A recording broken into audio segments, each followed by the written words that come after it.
নবীজি এবার আসছেন, আসার সময় তাকে জান্নাত জাহান্নাম দেখানো হয়েছে। কি দেখানো হয়েছে? জান্নাত এবং জাহান্নাম। নবীজি বলছেন আমি জান্নাতকে দেখলাম। বিশৃঙ্খলা করেন না। আমি জান্নাতকে দেখলাম, জান্নাতকে দেখলাম, জান্নাতকে ঘিরে রাখা হয়েছে কষ্ট, ক্লেশ, এগুলো দিয়ে। মানে জান্নাতটা ঘেরা আছে কষ্ট দিয়ে, মানে জান্নাতে যেতে হলে কষ্ট করতে হবে। ঠিক আছে? ফজরের নামাজ উঠতে কষ্ট হয় না? সুদ ছেড়ে দেবো, এটা কষ্ট লাগতেছে না? কষ্ট হবে। আল্লাহর পথে চলতে হলে কিন্তু কষ্ট হবে। মানুষ ভালো মন্দ বলবে, অনেক সমস্যা। জান্নাতকে ঘেরা হয়েছে কষ্ট দিয়ে, আর জাহান্নামকে ঘেরা হয়েছে প্রবৃত্তির দাসত্ব দিয়ে। মন যাচাই তাই করেন না। মন চাচ্ছে মদ খাইলেন, মন চাচ্ছে জেনা করলেন, মন চাচ্ছে সুদ খাইলেন, আর মন যাচাই তা দিয়ে জাহান্নামকে ঘেরা হয়েছে। এবার নবীজি বলছেন জাহান্নামে আমি উকি মেরে দেখেছি, জাহান্নামে দেখেছি বেশিরভাগ অধিবাসী, জাহান্নামের বেশিরভাগ মানুষ হচ্ছে উম্মতে মুহাম্মাদের নারী জাতি। বলেন নাউজুবিল্লাহ। এই নারী জাতি মানে আমার বোন, আপনার মা, আপনার স্ত্রী, আমার বোন, আমার মা, আমার স্ত্রী, আমাদেরই তো। নারী কি আমাদের বাইরে? কেন তারা জাহান্নামে যাবে? নবীজি বলছেন কয়েকটা কারণ। এক, তারা বেশি বেশি লানত এবং অভিশাপ করে। এক। দুই, তারা এমন কিছু কাপড় পরে শেষ জামানায় বাইরে ঘুরবে যে কাপড়গুলো পরেও তারা নগ্ন থাকবে, অর্থাৎ বেপরদামির কারণে। তিন, তারা বুক পিঠ চাপড়ায়, প্রলাপ বিলাপ করে, এটা একটা কারণ। চার, তারা স্বামীর সাথে কখনো কখনো কুফরি করে। কেমন?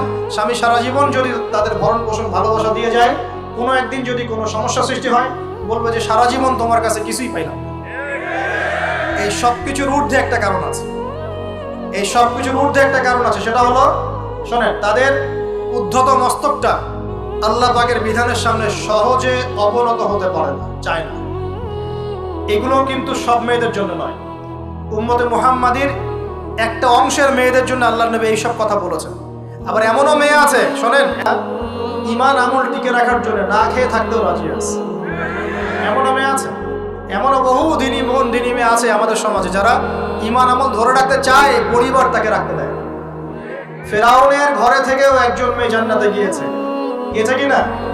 গেছে। অতএব আমরাও যে দুধে দেওয়া তুলসী পাতা এমন নই, আমাদের মধ্যে বহু খারাপই আছে। কিন্তু নবীজি এখানে স্পেশালি বলেছেন যে শেষ জামানার মেয়েরা, নিসাউন কাসিয়াতুন আরিয়া, যারা কাপড় পরে নগ্ন থাকবে, মুইলাতুন মামিলাত, যারা অন্যকে আকৃষ্ট করবে, অন্যের দিকে আকৃষ্ট হবে, এরা জান্নাতে যাবে না, জান্নাতের গন্ধও পাবে না।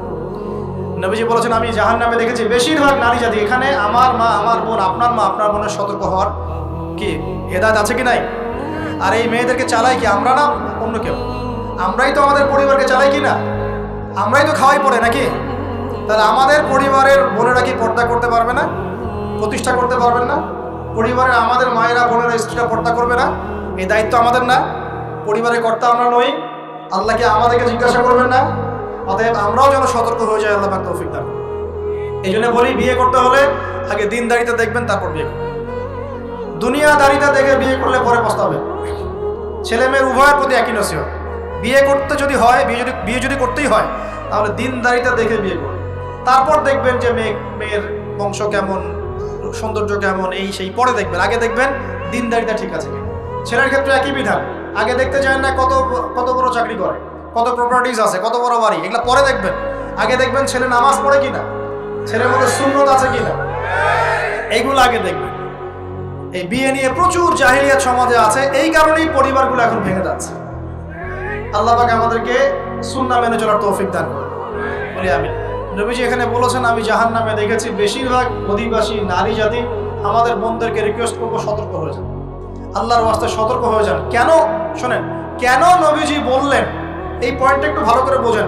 কেন নবীজি এই উম্মতের মধ্যে বেশিরভাগ মেয়েকে জাহান্নামী বললেন? আপনি একটু চিন্তা করেন তো, এই উম্মতের মধ্যে কি এমন হয়েছে, এই উম্মতের মেয়েদের সাথে কি এমন হয়েছে যার ফলে মেয়েদেরকে আর ঘরে রাখা যায় না, সব বাইরে চলে আসতেছে?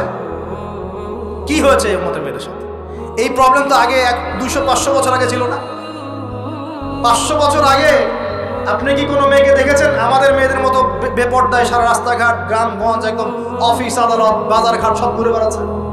দেখেছেন 500 বছর আগে, 300 বছর আগে, 200 বছর আগে?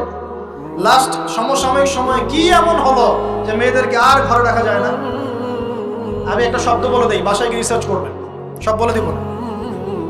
লাস্ট 100-200-300 বছরে একটা মুভমেন্ট, একটা আদর্শ ছড়িয়ে পড়েছে বিশ্বের মধ্যে, তার নাম হলো ফেমিনিস্ট রেভলিউশন। মনে থাকবে, ফেমিনিস্ট রেভলিউশন। এটা নিয়ে ঘাটাঘাটি করেন, বুঝতে পারবেন কেন জাহান্নামের বেশিরভাগ অধিবাসী জাহান্নামে যাবে, নারীরা কেন জাহান্নামে যাবে বেশি বেশি। এই মুভমেন্টটা নিয়ে পড়াশোনা করলেই বুঝতে পারবেন। আল্লাহ পাক আমাদেরকে বোঝার তৌফিক দান করুন, অন্তরের চোখ খোলার তৌফিক দান করুন।